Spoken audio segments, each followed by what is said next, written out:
This is the most affordable 5G smartphone from Samsung. Hey guys, welcome back to the channel where we take awesome out of the box. My name is Leia and this is my first impressions of the Samsung A22 5G. But before we get to that, here's a quick reminder to subscribe to the channel and hit that notification bell so you don't miss out on any of our videos.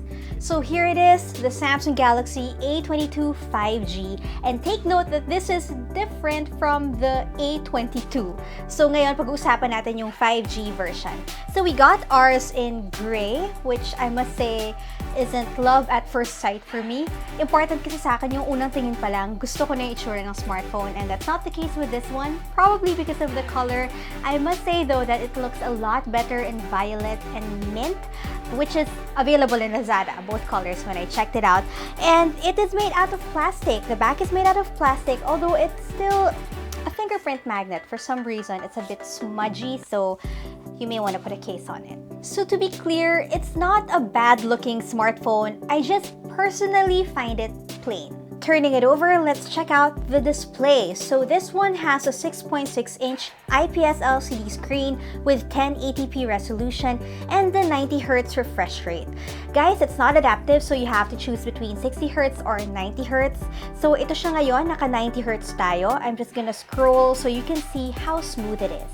The screen itself is okay. The colors are a bit muted, but I still enjoy watching YouTube on it. And honestly guys, I really just wish that the bezels and the chin weren't so big. I find it a bit distracting. And you may also want to take note that this has no HDR and no Gorilla Glass protection, so extra ingat dapat tayo. The smartphone has a Dimensity 700 5G processor, hence kaya nga A22 5G yung phone.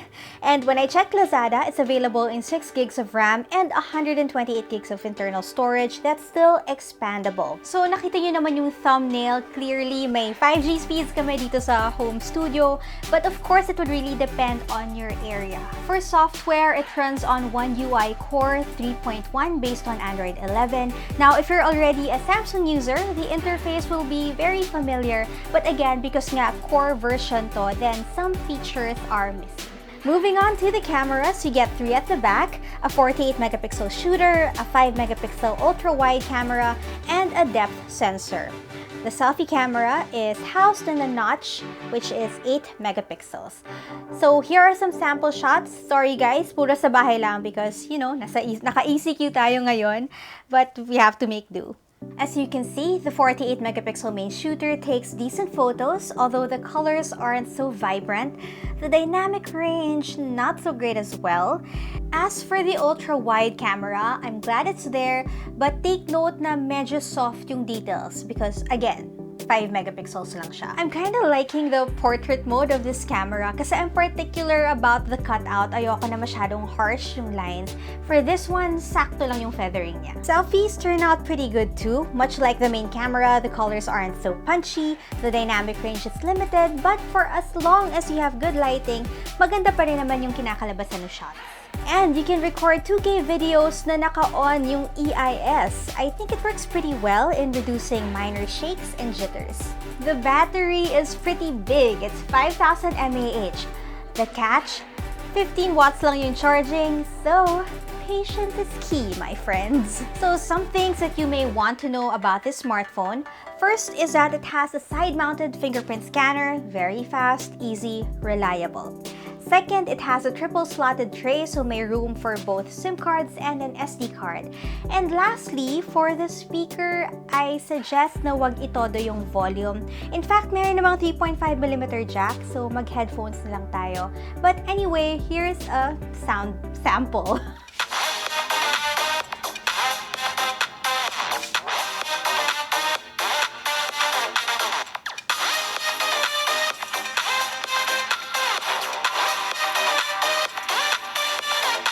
The Samsung Galaxy A22 5G isn't a perfect smartphone, but it does have some good things going for it.